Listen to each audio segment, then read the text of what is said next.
서연아, 서연아. 비가 추적추적 내리는 날이었습니다. 차가운 빗방울이 제 뺨을 타고 흘러내렸지만 눈물인지 빗물인지 알 수 없었습니다. 그저 묘지 앞에 멍하니 앉아 서연이의 이름을 부르고 또 불렀을 뿐입니다. 불과 얼마 전 서연이는 가족들과 함께 일본 여행을 떠난다고 했어요. 조심히 잘 다녀와, 서연아. 재밌게 놀다 와. 환하게 웃으며 배웅했던 그 순간이 아직도 눈에 선합니다. 그녀가 돌아오면 깜짝 놀라게 해주고 싶어서 혼자 남은 집에서 작은 이벤트를 준비했었어요. 서연이가 평소에 좋아하던 꽃으로 거실을 장식하고 즐겨 듣던 음악을 틀어놓고 둘이 함께 마실 따뜻한 차를 준비하고 그렇게 행복한 상상을 하며 서연이를 기다렸습니다. 그런데 그 이벤트는 영원히 주인을 잃었습니다.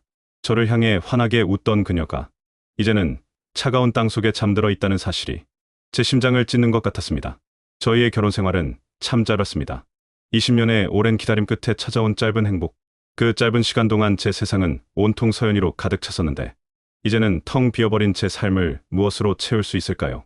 아침에 눈을 뜨는 순간부터 밤늦도록 잠 못 이루는 순간까지 온통 서연이의 얼굴만이 아른거렸습니다. 일을 할 수도 없었습니다. 평생 몸에 익어 습관처럼 해오던 운동조차 아무런 의욕이 나지 않았습니다. 밥을 넘기기도 힘들었고 먹는다는 것 자체를 잊어버린 채 허기조차 느끼지 못했습니다. 그저 이 허망하고 고통스러운 마음을 안고 매일 그녀가 잠든 이곳 묘지로 향했습니다. 차가운 비를 맞으며 그저 서연이가 있는 그곳만을 하염없이 바라보고 있었습니다. 간절하고 또 간절하게 그녀를 다시 만날 수만 있다면 문득 20년도 더 전의 그날이 떠올랐습니다. 뜨거운 여름날 대만의 한 방송국 대기실 저희 블루가 초대 가수로 무대에 오르기 전이었습니다. 그때 처음 서연이를 만났습니다. 작은 얼굴에 오목조목한 이목구비 특히 별처럼 반짝이던 그녀의 눈빛은 한눈에 저를 사로잡았습니다. 그녀는 방송 진행을 맡고 있었는데 눈에 띄게 밝고 활기찬 사람이었습니다. 대만의 톱스타답게 당당하면서도 사랑스러운 모습에 저도 모르게 시선을 빼앗겼습니다. 그리고는 저 블루 오빠랑 결혼하고 싶어요. 방송에서 서연이가 저에게 툭 던지듯 달콤하고 설레는 썸의 멘트를 날렸을 때 저는 겉으로는 태연한 척했지만 속으로는 두근거림이 걷잡을 수 없었습니다. 쿵쾅거리는 소리가 들릴까 봐 숨을 죽일 정도였습니다. 하지만 그렇게 마음속으로는 터질 듯 설렜음에도 불구하고 저는 그 감정을 겉으로 드러낼 수 없었습니다. 저 또한 대중의 사랑을 받는 가수였기에 팬들이 보는 공간에서 그런 사적인 감정을 드러내는 것은 쉽지 않은 일이었습니다. 프로답게 행동해야 한다는 생각에 애써 평정심을 유지하려 노력했습니다. 그럼에도 불구하고 제 머릿속은 온통 서연이로 가득했습니다. 어떻게 저렇게 아름답고 사랑스러운 여자가 나에게 이렇게 적극적으로 사랑 표현을 할까? 이게 진심일까? 방송이라서 하는 말일까? 아니면 정말 나에게 관심이 있는 걸까? 별의별 생각이 다 들었습니다. 제 가슴은 마냥 설레고 행복했습니다. 이런 아름다운 사람이 저에게 이런 말을 하다니 꿈인가 생시인가 싶을 정도로 가슴이 벅차올랐습니다.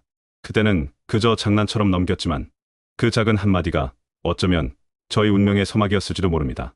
저희 이야기는 그렇게 시작되었죠. 대만 프로그램 촬영을 마친 날이었습니다. 피곤했지만 스태프들이 저녁 식사 자리에 참석해 달라고 간절히 권했어요.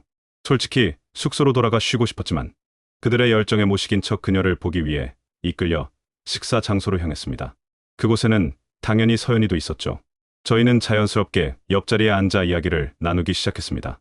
오늘 방송 어떠셨어요? 피곤하셨을 텐데 정말 멋있었어요.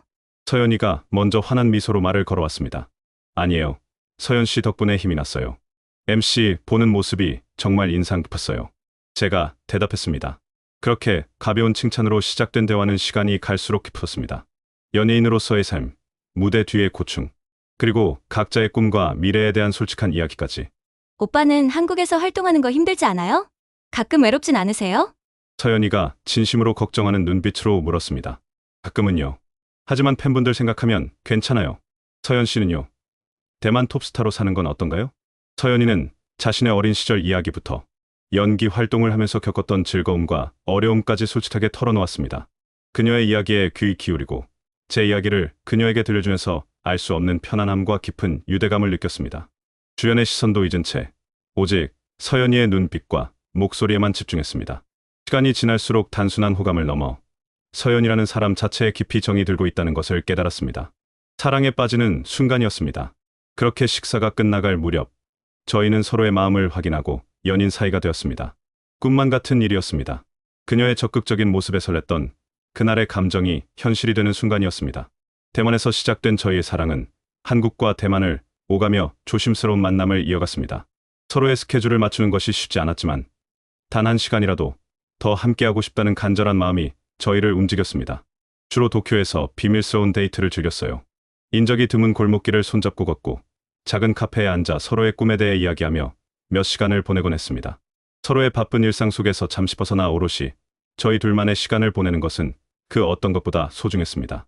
특히 기억에 남는 것은 도쿄의 작은 골목에 숨어있는 이름 없는 라멘 가게였습니다. 허름했지만 늘 사람들로 북적이는 곳이었죠. 서연은 매번 그곳에 매운 미소라멘을 시켜놓고는 땀을 뻘뻘 흘리는 저도 오빠, 진짜 맛있죠? 스트레스가 다 풀리는 맛이에요. 하며 환하게 웃었습니다. 저도 그녀를 따라 한 그릇을 비우고 나면 왠지 모르게 마음이 편안해지곤 했습니다. 저희만의 아지트 같은 곳이었어요. 물론 아슬아슬한 순간도 많았습니다. 한 번은 도쿄 시내에서 함께 영화를 보고 나오는 길이었어요. 제가 마스크와 모자로 얼굴을 가렸지만 옆에 서연이와 함께 있다는 것만으로도 사람들의 시선이 느껴졌습니다. 갑자기 멀리서 저희를 알아보는 듯한 팬들의 목소리가 들려왔어요. 저는 순간 서연이의 손목을 잡고 뛰어 하고 외치며 인파 속으로 몸을 숨겼습니다. 서연이는 영문도 모르고 저에게 이끌려 달렸지만 숨이 차면서도 제 손을 놓지 않았습니다. 간신히 한적한 골목으로 빠져나와 서로를 바라봤을 때 긴장감 속에서도 피식 웃음이 터져 나왔습니다. 스릴 넘쳤지만 한편으로는 저희의 사랑이 이렇게나 숨겨져야 한다는 사실이 조금은 안타까웠습니다. 하지만 동시에 이런 비밀스러운 순간들이 저희를 더욱 단단하게 만들고 있다는 것을 느꼈습니다. 어떤 날은 각자 좋아하는 음악을 추천해주며 서로의 취향을 알아갔고 또 어떤 날은 한국과 대만의 문화 차이에 대해 이야기하며 밤늦도록 웃음꽃을 피웠습니다. 서연이는 제가 힘든 일이 있을 때마다 따뜻한 위로와 응원을 건네줬고 저 또한 그녀의 활동을 누구보다 열렬히 지지했습니다. 서로에게 기댈 수 있는 존재가 되어주면서 저희는 더욱 깊이 사랑에 빠져들었습니다. 하루는 서연이와 함께 도쿄의 한 빈티지 숍에 들렀어요. 여러 옷들을 구경하다가 우연히 똑같은 디자인의 재킷 두 벌을 발견했습니다. 마치 저희를 위해 준비된 선물 같았어요. 서연이는 환하게 웃으며 오빠, 이거 우리 같이 입어요. 라고 말했고 저는 그 말에 행복함을 감출 수 없었습니다. 그렇게 저희는 커플 재킷을 샀고 그 재킷은 저희의 비밀스러운 사랑을 상징하는 소중한 증표가 되었습니다. 함께 있는 모든 순간이 꿈만 같았어요. 서연이는 저에게 늘 한결같은 사랑과 활력을 주었습니다. 그녀의 작은 행동 하나하나에도 저는 설레고 감사했습니다. 시간이 어떻게 가는 줄도 모르게 대화하고 함께 있으면 세상 모든 걱정이 사라지는 것 같았어요. 서로의 눈을 바라보며 웃기기만 해도 행복했던 풋풋하고 아름다웠던 사랑이 그렇게 깊어져 갔습니다. 그때는 이 사랑이 영원할 것이라고 철석같이 믿었습니다. 저희의 사랑은 그토록 풋풋하고 행복했지만 현실의 벽은 너무나 높았습니다. 당시 남자 연예인이 공개적으로 연애를 하는 것에 대한 사회적 압박은 상상 이상으로 거셌습니다. 주위에서는 끊임없이 헤어지라는 이야기가 들려왔습니다. 인기 가수가 연애라니 말도 안 돼. 팬들이 등을 돌릴 것이야. 서연 씨 앞뒤도 막는 일이다. 이런 비난과 걱정들이 저를 짓눌렀습니다. 더욱이 저는 단순히 가수라는 직업을 넘어 사실상 한 가정의 생계를 책임지는 가장과 같은 역할을 하고 있었습니다. 가족들의 기대를 한 몸에 받고 있었고 저의 활동이 곧 가족의 삶과 직결되어 있었습니다. 또한 제가 속한 소속사의 여러 스태프들과 관계자들의 생계 또한 저의 활동에 달려 있었기에 저 하나의 사생활로 그 모든 사람들에게 피해를 줄 수는 없다는 막중한 책임감에 시달렸습니다. 더불어 저의 경솔한 행동으로 인해 함께 고생해온 소중한 블루 멤버에게까지 피해를 줘서는 안 된다는 생각이 저를 옥죄어 왔습니다. 물리적인 거리도 저희 관계를 더욱 힘들게 했습니다. 한국과 대만이라는 물리적인 거리는 넘을 수 없는 벽처럼 느껴졌습니다. 서로의 바쁜 스케줄을 쪼개 도쿄에서 만나는 것도 한계가 있었고 각자의 활동 때문에 한 공간에서 함께할 수 있는 시간이 너무나 부족했습니다. 밤마다 전화기를 붙잡고 서연이의 목소리를 듣는 것이 유일한 낙이었습니다. 오늘 어땠어? 오빠 보고 싶어. 나도 너무 보고 싶어, 서연아. 그렇게 서로에게 사랑을 속삭이며 그리움을 달랬지만 전화기 너머의 목소리만으로는 채워지지 않는 허전함이 늘 따라다녔습니다. 결국 감당하기 힘든 현실의 무게와 저의 막중한 책임감 앞에 저희는 헤어짐을 결정해야 했습니다. 그날은 유난히 날씨가 차가웠던 겨울밤이었습니다. 공기는 칼날처럼 피부를 파고들었고 스산한 바람이 저희를 둘러싼 고층 빌딩 사이를 휘감아 돌았습니다. 저희는 도쿄의 한적한 공원 벤치에 나란히 앉아 있었습니다. 침묵만이 흐르는 그 공간에서 제 심장은 천근만근 무거웠습니다. 어떤 말부터 시작해야 할지, 어떻게 이 잔인한 현실을 그녀에게 전해야 할지 막막했습니다. 저는 떨리는 목소리로 겨우 운을 띄웠습니다. 서연아, 우리 아무래도 여기까지인 것 같아. 제 입에서 나온 그 말이 너무나도 잔인하게 느껴졌습니다. 서연이는 아무 말 없이 고개를 숙였습니다. 그녀의 어깨가 미세하게 떨리는 것이 느껴졌습니다. 차가운 공기 속에서 그녀의 숨소리마저 얼어붙는 듯했습니다. 한참의 침묵 끝에 서연이는 힘겹게 입을 열었습니다. 오빠 정말 어쩔 수 없는 거야? 그녀의 목소리는 너무나 가늘어서 마치 금방이라도 부서질 것 같았습니다. 눈물이 그렁그렁 맺힌 그녀의 눈을 똑바로 볼 자신이 없었습니다. 저는 그저 고개를 끄덕일 수밖에 없었습니다. 미안해. 정말 미안해. 서연아. 제 입술에서 나온 말은 그게 전부였습니다. 그 이상 어떤 말도 할 수 없었습니다. 그녀의 맑은 눈에서 눈물이 주르륵 흘러내렸고 저 또한 흐르는 눈물을 멈출 수 없었습니다. 그 차가운 공원 벤치에서 저희는 밤새도록 서로를 붙잡고 하염없이 울었습니다. 서로를 놓치고 싶지 않은 간절함에 손을 꼭 잡고 흐느꼈습니다. 제 품에 안겨 흐느끼는 서연이의 어깨가 너무나 작게 느껴졌습니다. 그 밤의 아픔은 20년이 지난 지금도 생생하게 저를 따라다닙니다. 다음 날 아침, 저는 공항까지 서연이를 배웅했습니다. 출국장으로 들어서는 그녀의 뒷모습을 바라보며 제 가슴이 찢어지는 것 같았습니다. 차마 돌아서지 못하고 멍하니 서 있는 저에게 서연이는 뒤돌아 작은 손을 흔들어 주었습니다. 그 손짓 하나하나가 제 마음에 비수처럼 박혔습니다. 그녀가 시야에서 완전히 사라질 때까지 저는 그 자리에 서서 움직일 수 없었습니다. 그때 저는 정말 바보 같았다고 생각했습니다. 사랑을 지키기 위해 더 싸웠어야 했는데 현실에 굴복해 소중한 그녀를 놓아버린 제 자신이 한없이 원망스러웠습니다. 그렇게 저희의 풋풋했던 사랑은 아픈 이별로 끝나버렸고 긴 20년의 세월이 흐려되었습니다. 서연이와 헤어진 후 저는 그 아픔을 애써 묻어둔 채 제 삶을 계속 살아갔습니다. 무대에 오르고 팬들을 만나고 새로운 음악을 만들며 바쁜 나날을 보냈습니다. 간혹 대만 소식을 접하며 톱스타인 서연이가 어떻게 살고 있는지 듣고 볼 수 있었습니다. 저는 멀리서나마 그녀가 잘 지내기를 바라는 마음으로 그녀의 활동 소식이 들려올 때마다 마음속으로나마 축복해 주었습니다. 하지만 마냥 평온할 수만은 없었습니다. 저와 서연이의 열애설이 공식적으로 알려진 적은 없었지만 한국과 대만의 연예계에 떠돌던 찌라시와 추측성 기사들로 인해 서연이 대중의 비난을 받고 있다는 가슴 아픈 소식을 TV, 뉴스를 통해 접하기도 했습니다. 그녀의 잘못이 아닌데도 저와의 소문만으로 상처를 받는 모습을 볼 때마다 제 마음은 찢어지는 듯했습니다. 내가 그녀의 앞길을 막고 있는 건 아닌가 하는 죄책감에 시달렸습니다. 그럼에도 서연이는 한결같았습니다. 어떤 상황에서도 저를 향한 변함없는 마음을 보여주었고 알게 모르게 제 편이 되어주며 끝까지 저를 옹호하고 변명해주려 노력했습니다. 제가 직접 들은 것은 아니었지만 저희 사이를 아는 가까운 지인들을 통해 그런 소식들이 전해질 때마다 그녀의 강인함과 저를 향한 깊은 마음에 숙연해지곤 했습니다. 서연이의 동생이 한 방송에 나와 말한 이야기도 심금을 울렸습니다. 서연이가 저와 비슷한 헤어스타일의 남자만 봐도 그 사람인 줄 알고 따라간다는 이야기를 농담처럼 했다는 것이었습니다. 저와 헤어진 후에도 그녀가 저를 얼마나 그리워했는지, 제 존재가 그녀에게 어떤 의미였는지를 짐작할 수 있는 이야기였고 제 가슴이 아리트져 왔습니다. 그리고 또 한 번 제 마음을 흔드는 일이 있었습니다. 서연이가 유명 드라마에 캐스팅되어 열연하는 모습을 TV에서 보았습니다. 그런데 그녀가 입고 있는 옷이 낯이 익었습니다. 자세히 보니 그것은 저희가 도쿄에서 함께 샀던 바로 그 커플 재킷이었습니다. 드라마 속 장면이었지만 그녀가 그 재킷을 여전히 간직하고 심지어 대중에게 노출되는 작품에서 입고 나왔다는 사실에 저는 말할 수 없는 마음의 아픔을 느꼈습니다. 우리가 헤어져 있는 동안에도 서연이는 저를 잊지 못하고 있었던 것 같아 깊은 쓸쓸함과 안타까움이 밀려왔습니다.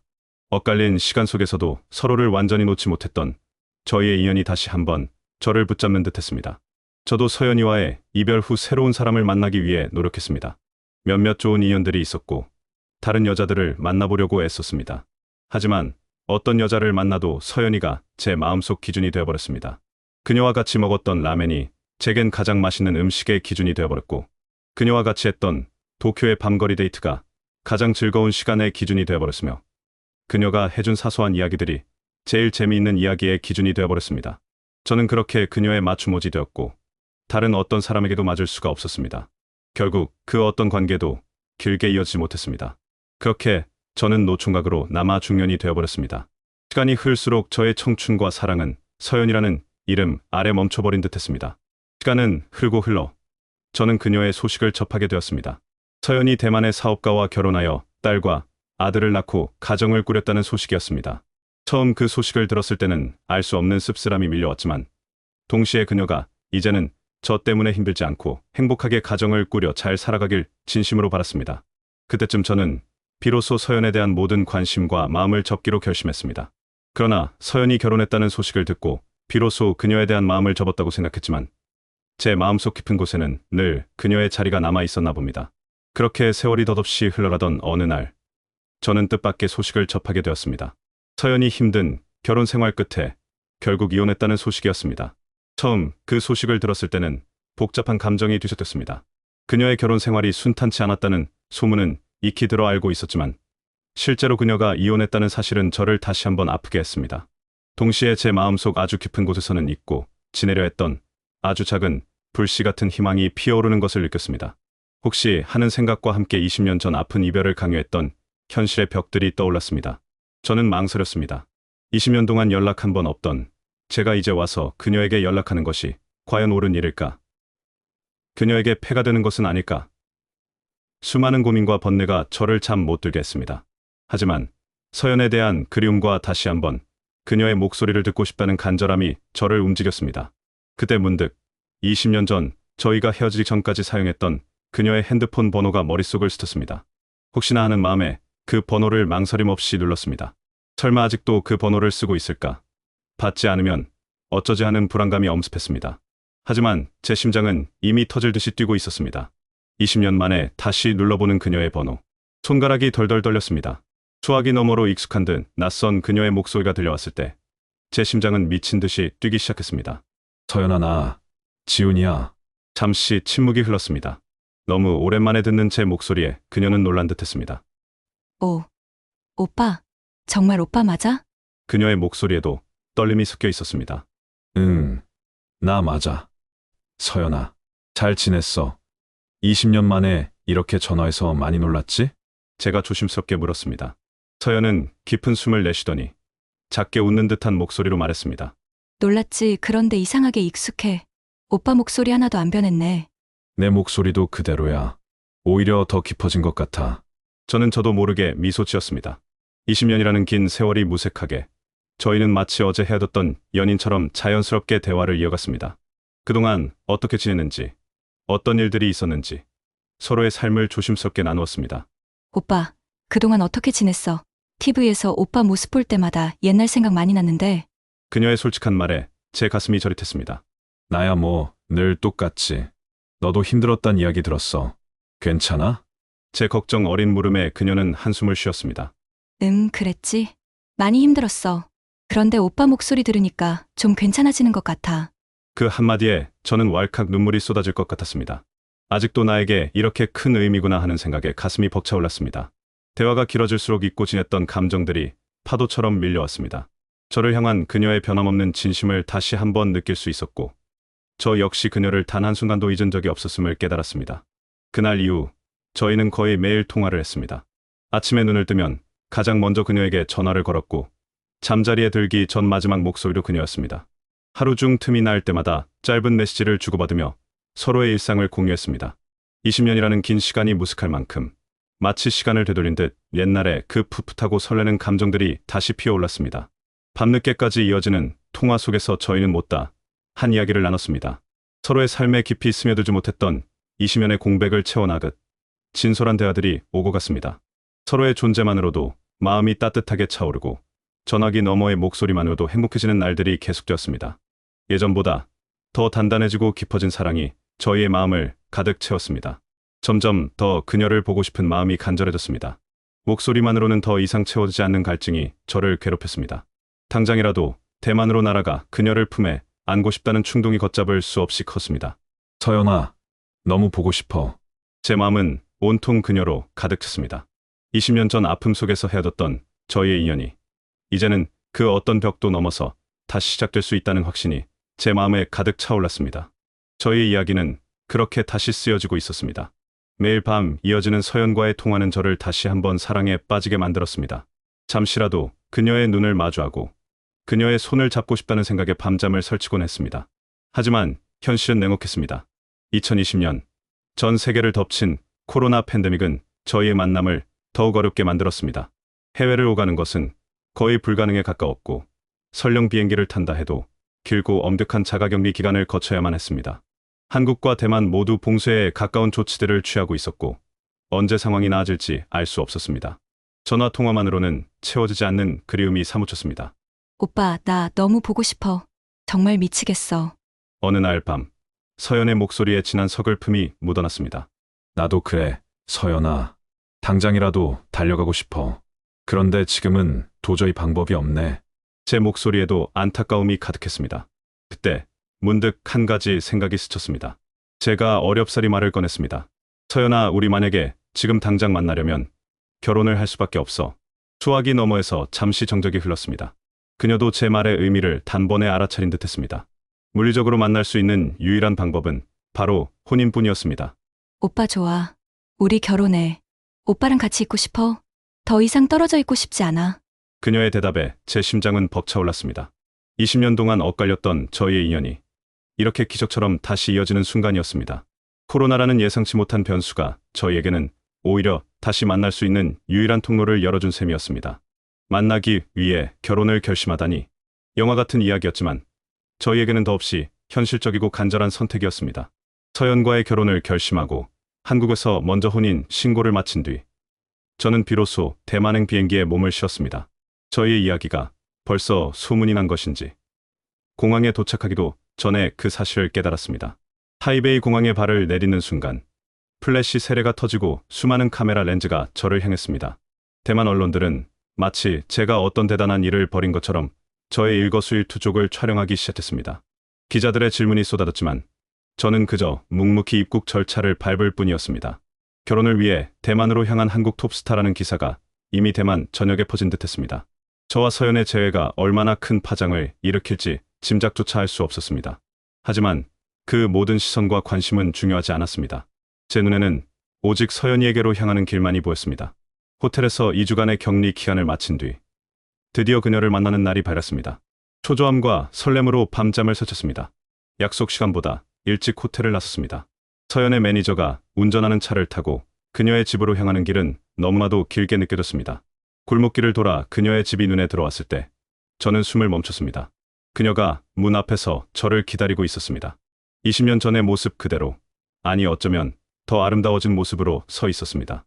저는 망설임 없이 그녀에게 달려갔습니다. 서연이 또한 저를 향해 두 팔을 벌렸습니다. 길고 긴 세월을 뛰어넘어 저희는 드디어 서로를 품에 안았습니다. 그 순간 차가운 공기는 사라지고 온 세상이 따뜻한 빛으로 가득 차는 듯했습니다. 그녀의 익숙한 체온과 향기가 저를 감쌌고 저는 그저 그녀를 놓치지 않으려는 듯 더욱 힘껏 안았습니다. 그 포옹은 제 생에 절대로 잊을 수 없는 기억이었습니다. 아마 죽기 전 마지막 순간에도 가장 먼저 떠오를 장면일 것입니다. 과거 아픈 이별을 감내해야 했던 저희에게 주어진 기적 같은 재회였습니다. 서연아, 보고 싶었어. 정말 보고 싶었어. 제 목소리는 울음 섞여 나왔습니다. 그녀도 제 품에서 하염없이 눈물을 흘렸습니다. 저는 그녀를 위해, 그리고 그녀의 사랑스러운 자녀들을 위해 모든 것을 버리고 대만에서 다시 시작할 마음이 있었습니다. 전 남편과의 힘든 결혼 생활로 지쳐 있었을 그녀에게 이제는 제가 든든한 버팀목이 되어주고 싶었습니다. 아이들에게도 좋은 아버지가 되고 싶었습니다. 한국에서 쌓아온 모든 것을 뒤로 하고 새로운 삶을 시작하는 것이 두렵지 않았습니다. 오직 서연과 그녀의 아이들이 제 삶의 전부가 되어주었습니다. 그렇게 서연과의 행복한 신혼생활이 시작되었습니다. 20년이라는 긴 시간을 잃어버린 것이 너무나 아까워서 저희는 단 한순간도 허투루 보내지 않으려 했습니다. 매일 아침 눈을 뜨면 잠든 서연의 얼굴을 한참이고 바라봤습니다. 옆에서 평화롭게 숨 쉬는 그녀를 보면 비로소 제 삶이 완성된 듯한 충만함을 느꼈습니다. 서연아, 나중에 흰머리가 가득하고 주름이 가득해도 내 눈엔 내가 제일 예쁠 거야. 제가 진심으로 말하면 서연이는 간지럽다는 듯 웃으면서도 제 품에 더 깊이 파고들었습니다. 저는 매일매일이 소중한 시간이었고 오직 그녀를 사랑해주는 데에만 모든 에너지를 쏟아붓고 싶었습니다. 저의 노력은 서연이의 가족에게도 이어졌습니다. 특히 서연의 동생 서희와는 친밀한 관계를 쌓으려 했었습니다. 어느 날 제가 서희를 위해 한국식 불고기를 요리해주자 서희는 장난기 가득한 표정으로 물었습니다. 형부, 궁금한 게 있어요. 왜 제가 아니고 언니였어요? 언니가 뭐가 그렇게 좋아요? 저는 잠시 당황했지만 이내 피식 웃으며 말했습니다. 응, 언니가 예쁘잖아. 안 그래? 서희는 제 솔직한 대답에 깔깔 웃었고 저는 덧붙였습니다. 아니, 너도 언니 못지않게 매력 있지? 내가 매력이 없다는 게 아니라 언니가 너무 예뻐서 그랬어. 하, 제 센스 있는 대답에 서희는 흡족한 듯 고개를 끄덕였습니다. 그렇게 저는 이 집안에 완벽하게 환영받는 사위로 자리 잡았습니다. 아이들의 마음을 사로잡는 것도 제게는 중요한 과제였습니다. 서연의 딸과 아들은 처음에는 저를 낯설어 했지만 저는 서두르지 않았습니다. 함께 맛있는 것을 먹으러 다니고 아이들이 좋아하는 놀이를 함께하며 친구처럼 다가갔습니다. 밤늦게까지 아이들의 이야기에 귀 기울여주고 때로는 어설픈 말로 농담을 건네며 웃음을 주었습니다. 제 진심이 통했는지 아이들은 이내 저를 지운 삼촌 대신 아빠라고 부르기 시작했습니다. 그 순간 제 가슴은 말로 표현할 수 없는 벅참으로 가득 찼습니다. 장모님은 저희를 볼 때마다 환하게 웃으셨습니다. 우리 서연이가 사위랑 있을 때 제일 행복해 보여. 정말 잘 됐다. 장모님의 따뜻한 말씀 한마디 한마디가 저에게 큰 위로와 행복이 되었습니다. 저희의 절절한 사랑 이야기는 대만 언론에서도 뜨거운 관심사였습니다. 연일 톱스타 커플의 극적인 재회와 행복한 신혼생활에 대한 기사를 쏟아내기 바빴습니다. 저희의 결혼은 단순히 두 사람의 결합을 넘어 20년이라는 시간을 뛰어넘은 진정한 사랑의 증거로 대중에게 비쳤습니다. 서연과 저는 그렇게 서로에게 모든 것을 바치며 매일매일이 축복 같고 영화 같은 신혼생활을 이어갔습니다. 서연이와 함께하는 매일은 축복 그 자체였습니다. 긴 세월을 돌고 돌아 어렵게 다시 만난 만큼 저희는 서로에게 더할 나위 없는 행복과 사랑을 주었습니다. 아이들의 웃음소리로 가득 찬 집, 따뜻한 가족들의 품, 그리고 무엇보다 서연이의 존재 자체가 저에게는 삶의 이유였습니다. 저는 대만에서의 새로운 삶에 완벽하게 녹아들었고 그녀와 함께 늙어가는 미래만을 꿈꿨습니다. 하지만 저희의 재회를 축복하지 않는 이들도 있었습니다. 서연의 전 남편과 전 시어머니는 저희의 결혼 소식에 격렬한 질투심과 분노를 드러냈습니다. 그들은 자신들의 SNS를 통해 서연이 동생 서희와 매일 마약을 했고 심지어 제가 불륜 관계였다는 터무니없는 주장까지 서슴지 않았습니다. 나아가 자신들은 아이들의 양육비를 줄 수 없다는 일방적인 통보까지 서슴지 않았습니다. 특히 제 마음을 아프게 했던 것은 전 남편의 유치하고 악의적인 언론 플레이였습니다. 그는 서연의 새집에 제가 들어온 것에 대해 비아냥거리며 적어도 누군가 그 집에 새로 왔으면 자신이 비싸게 사준 매트리스는 바꾸는 게 낫지 않겠냐? 공개적으로 조롱했습니다. 서연이는 이에 대해 침묵을 지키려 노력했지만 결국 변호사를 통해 모든 것이 사실이 아니라고 강력히 부인했습니다. 그녀는 아이들을 위해 더 이상 공개된 곳에서 극단적인 거짓말을 하지 말아달라고 호소했죠. 그리고 그가 언급한 문제의 매트리스는 전 남편 소유의 대만 호텔로 되돌려보냈고 그는 기어이 기자들을 불러 매트리스를 칼로 찢어버리는 기이한 퍼포먼스까지 벌였습니다. 이런 악질적인 전 남편과 전 시어머니의 행동들로 인해 서연이가 얼마나 힘들었을지 생각하면 제 마음이 찢어지는 듯했습니다. 이제는 내가 그녀를 완벽하게 지켜줘야 한다. 이 지옥 같은 상황 속에서도 그녀에게는 행복만이 가득하게 해줘야 한다고 다짐했습니다. 저는 더욱 그녀에게 잘해주고 더 많이 사랑해주고 이 모든 시련으로부터 그녀를 보호해야겠다고 생각했습니다. 저희는 이런 악의적인 공격에도 흔들리지 않고 서로를 더욱 굳게 붙잡았습니다. 저는 서연이 더 이상 아파하지 않도록 그녀를 감싸 안았고 그녀 또한 저에게 큰 힘이 되어주었습니다. 이 모든 시련을 이겨내면 우리는 더욱 단단해질 거야 라고 서로를 다독였습니다. 중국과 대만의 네티즌들은 그의 구질구질하고 추악한 행태를 비난하며 오직 서연의 행복만을 바라보았습니다. 하지만 이런 비난과 스트레스는 서연을 끊임없이 괴롭혔습니다. 하지만 행복은 언제나 영원할 수 없다는 것을 저는 너무나 잔인한 방식으로 다시 깨달아야 했습니다. 그날은 평범한 겨울날이었습니다. 서연이는 가족들과 함께 일본으로 짧은 여행을 떠났습니다. 저는 스케줄 때문에 동행하지 못했고 다음 기회를 기약하며 아쉬운 작별 인사를 나눴습니다. 그녀는 늘 그렇듯 밝은 웃음으로 손을 흔들며 떠났습니다. 사실 여행을 떠나기 전부터 서연이는 기침과 천식 증상을 보이곤 했습니다. 저는 바쁜 스케줄 탓에 미처 그녀의 작은 신호를 알아차리지 못했습니다. 괜찮을 거라고 다녀오면 병원에 가자고 가볍게 이야기했던 것이 그렇게 후회될 줄은 꿈에도 몰랐습니다. 여행 도중 서연이 독감에 걸렸다는 소식이 들려왔습니다. 처음에는 단순한 독감인 줄 알았습니다. 하지만 그녀의 상태는 급격히 악화되었고 결국 폐렴으로 발전했다는 충격적인 소식이 전해졌습니다. 저는 대만에서 그녀의 병세가 점점 심각해진다는 소식만을 애타게 들어야 했습니다. 그녀는 여러 차례 병원을 찾았지만 제대로 된 치료를 받지 못하고 다시 호텔로 돌아오곤 했다는 이야기에 제 마음은 갈기갈기 찢어졌습니다. 제발, 제발, 무사히 돌아와줘. 저는 매일 밤 기도하고 또 기도했습니다. 하지만 제 간절한 바람은 끝내 이루어지지 않았습니다. 그리고 2월의 어느 날 새벽, 믿을 수 없는 비보가 저에게 날아들었습니다. 서연이 갑작스럽게 세상을 떠났다는 소식이었습니다. 제 심장이 쿵 하고 떨어지는 듯했습니다. 전화기를 든 손이 덜덜 떨렸고 아무 말도 할 수 없었습니다. 불과 얼마 전까지 제 옆에서 웃고 이야기하던 그녀가 영원히 돌아올 수 없는 곳으로 떠났다는 사실이 현실로 다가오지 않았습니다. 말도 안 돼. 서연아, 서연아. 저는 온몸에 힘이 풀려 주저앉았습니다. 함께 나눌 시간이 너무나도 적었는데, 채 다해주지 못한 사랑이 너무나도 많은데, 그렇게 허무하게 그녀를 떠나보내야 한다니.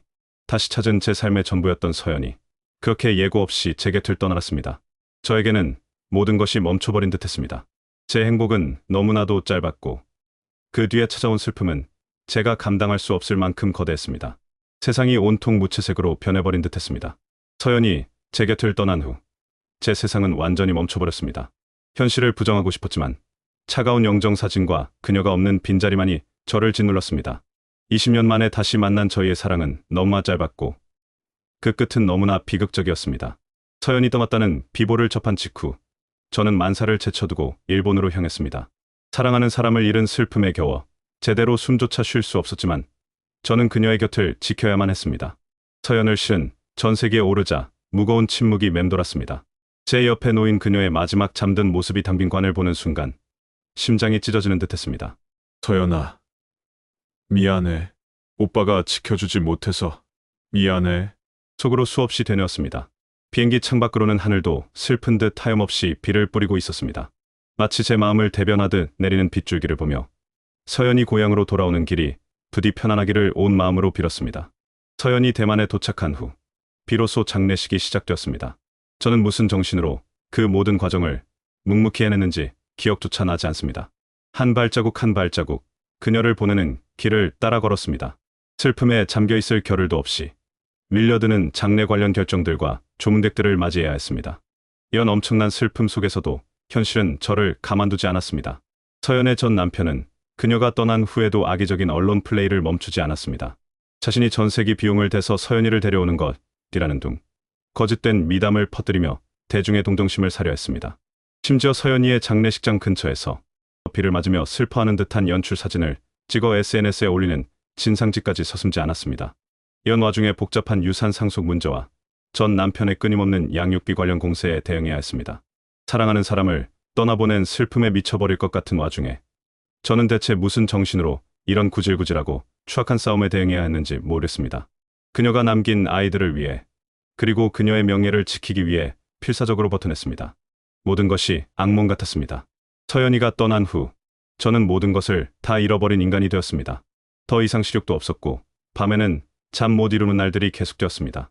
제가 평생을 바쳐온 일에도 전혀 흥미를 느끼지 못했습니다. 음악을 듣거나 만들 의욕도 무대에 설 의지도 사라졌습니다. 매일 루틴처럼 이어오던 운동조차 할 기력이 없었습니다. 몸과 마음의 모든 에너지가 고갈된 듯 저는 그저 텅 빈 껍데기처럼 대만에서의 나날을 보냈습니다. 제 안의 모든 빛이 사라진 듯했습니다. 저의 유일한 안식처는 그녀가 잠들어 있는 곳이었습니다. 서연이가 묻힌 푸른 언덕, 묘지는 저의 새로운 집이 되었습니다. 저는 거의 매일 그곳을 찾았습니다. 날씨가 좋든 비가 오든 바람이 거세든 상관없었습니다. 그저 그녀의 묘비 앞에 앉아 몇 시간이고 멍하니 허공을 바라봤습니다. 때로는 그녀가 가장 좋아했던 노래를 나지막이 흥얼거렸고 그녀에게 들려주고 싶은 이야기들을 혼잣말처럼 중얼거렸습니다. 서연아, 오늘은 햇살이 참 좋네? 내가 여기 있다면 분명 좋아했을 텐데. 서연아. 보고 싶어 죽겠어. 내가 없는 하루하루는 지옥 같아. 쏟아지는 빗속에서도 차가운 바람이 불어오는 날에도 저는 그 자리를 떠나지 못했습니다. 마치 그녀가 언제든 제 부름에 답해줄 것만 같아서 제가 그 자리에 있어야만 그녀가 외롭지 않을 것 같아서였습니다. 이러한 저의 모습은 대만 현지 언론과 팬들의 안타까움을 자아냈습니다. 한 타이완 누리꾼은 자신의 아버지 묘지가 바로 근처에 있는데 제가 아버지를 찾아갈 때마다 늘 그곳에 앉아 있었다는 글과 사진을 SNS에 공개하기도 했습니다. 그들은 저의 깊은 슬픔을 이해하고 함께 아파해 주었습니다. 하지만 그 어떤 위로도, 그 어떤 공감도 서연이 없는 빈자리를 채울 수는 없었습니다. 제 삶은 더 이상 이전과 같을 수 없었습니다. 아침에 눈을 떠도, 밤에 잠자리에 들어도 그녀의 빈자리가 너무나 크게 느껴졌습니다. 식사를 해도 맛을 느끼지 못했고, 잠을 자도 꿈속에서조차 그녀를 선명하게 만날 수 없었습니다. 오직 그녀의 따뜻한 손길, 다정한 목소리, 환한 웃음만이 끊임없이 제 마음을 파고들었습니다. 함께 나눌 시간이 너무나도 없었지. 채 다해주지 못한 사랑, 함께 이루지 못한 미래에 대한 후회가 저를 갉아먹었습니다. 하지만 저는 서연이의 가족들, 특히 사랑스러운 아이들을 외면할 수 없었습니다. 제가 아빠라고 불렀던 그 아이들에게 저는 여전히 든든한 존재가 되어주어야 했습니다. 슬픔 속에서도 아이들을 돌보고 서연이의 부모님을 위로하는 것이 저의 남은 유일한 임무인 듯했습니다. 비록 함께한 시간은 짧았지만 그 사랑은 제 심장에 영원히 새겨졌습니다. 저는 이제 서연을 가슴에 품고 그녀가 주었던 사랑의 힘으로 남은 삶을 살아가려 합니다. 언제든 그녀를 다시 만날 날을 기다리며 그날이 오면 그녀에게 미처 다하지 못했던 사랑을 마음껏 표현해 줄 것입니다. 서연아, 너는 내게 사랑이 무엇인지 다시 가르쳐주고 내 삶을 송두리째 바꿔놓은 존재였어.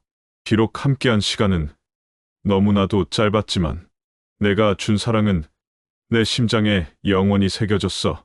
채 다해주지 못한 사랑, 함께 이루지 못한 미래에 대한 후회가 나를 매일 갉아먹고 있지만 나는 약속할게.